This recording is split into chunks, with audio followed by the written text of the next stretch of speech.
सास बहू और वो जादुई भगवान, सुबह की शुरुआत। गर्मियों की सुबह थी। घर में हलचल शुरू हो चुकी थी। किचन से बर्तनों की खटपट, आंगन में झाड़ू लगाने की सरसराहट और टीवी पर चल रहे भजन की धीमी आवाज माहौल को जीवंत बना रही थी। नेहा।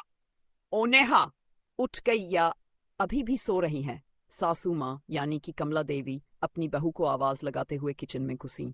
नेहा, जो अभी अभी उठी थी, आलस भरी आंखों से मोबाइल चेक कर रही थी।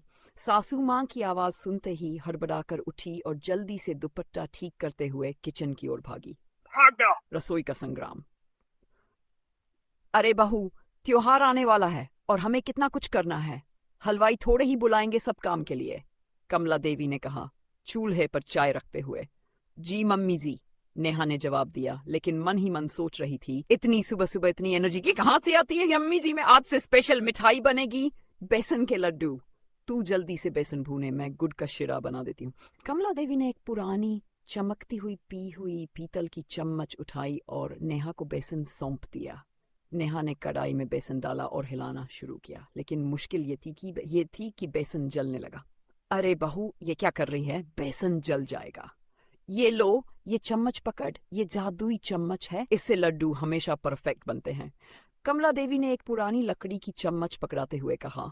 नेहा ने झिझकते हुए चम्मच पड़ी बेसन फिर से चलाने लगी। इस बार सच में बेसन सही तरीके से भुनने लगा। भागती। थोड़ी देर में घर में लड्डुओं की खुशबू फैल गई, लेकिन नेहा अब थक चुकी थी। मम्मी जी, थोड़ा रेस्ट कर लें, नेहा ने धीरे से पूछा। अरे नहीं बहू, त्योहारों में थकान का क्या काम? पहले ये लड्डू बन जाएं, फिर आराम, कमला देवी ने हंसते हुए कहा। नेहा समझ गई कि सासू माँ के लिए यह सिर्फ मिठाई नहीं, बल्कि परिवार और परंपराओं से जुड़ी एक भावनात्मक चीज थी। उसने मन ही मन सोचा कि जितना प्यार और लगन सासू माँ के हाथों में है, उतना ही उसे भी सीखना चाहिए। थोड़ी देर बाद दोनों ने मिलकर लड्डू बना लिए। नेहा ने देखा कि कमला देवी थककर कुर्सी पर बैठ गई, फिर भी उनके चेहरे पर संतोष और खुशी थी। मम्मी जी, आप हमेशा इतनी एनर्जी से कैसे काम कर लेती हैं? नेहा ने पूछा। कमला देवी मुस्कुराई।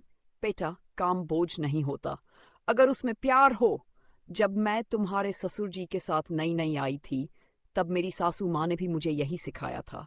त्योहार सिर्फ पूजा और पकवानों का नहीं, पूरे परिवार के साथ मिलकर कुछ करने का समय होता है। नेहा को अब एहसास हुआ कि सिर्फ रेसिपी सीखना ही जरूरी नहीं, बल्कि सासू माँ के अनुभव और सीख को अपनाना भी उतना ही महत्वपूर्ण है। भाग जाओ, सबक और मुस्कान। शाम को जब परिवार ने लड्डू खाए तो हर किसी ने उनकी तारीफ की। नेहा ने सासू माँ की तरफ देखा और मुस्कुराते हुए कहा, मम्मी जी, कल से मैं भी आपके साथ त्योहार की तैयारी पूरे जोश में करूंगी। कमला देवी ने मुस्कुराते हुए अपना वही जादुई चम्मच नेहा को पकड़ा दिया। ये सिर्फ चम्मच नहीं, सीखने और सिखाने की परंपरा है। सीख तभी बोझ लगता है जब उसे मजबूरी समझा जाए, लेकिन जब उसमें परिवार, प्यार और परंपराओं का मेल होता है, तो वही काम एक खूबसूरत याद बन जाता है। त्योहारों की असली खुशी पकवानों में नहीं, बल्कि साथ मिलकर उन्हें बनाने में होती है।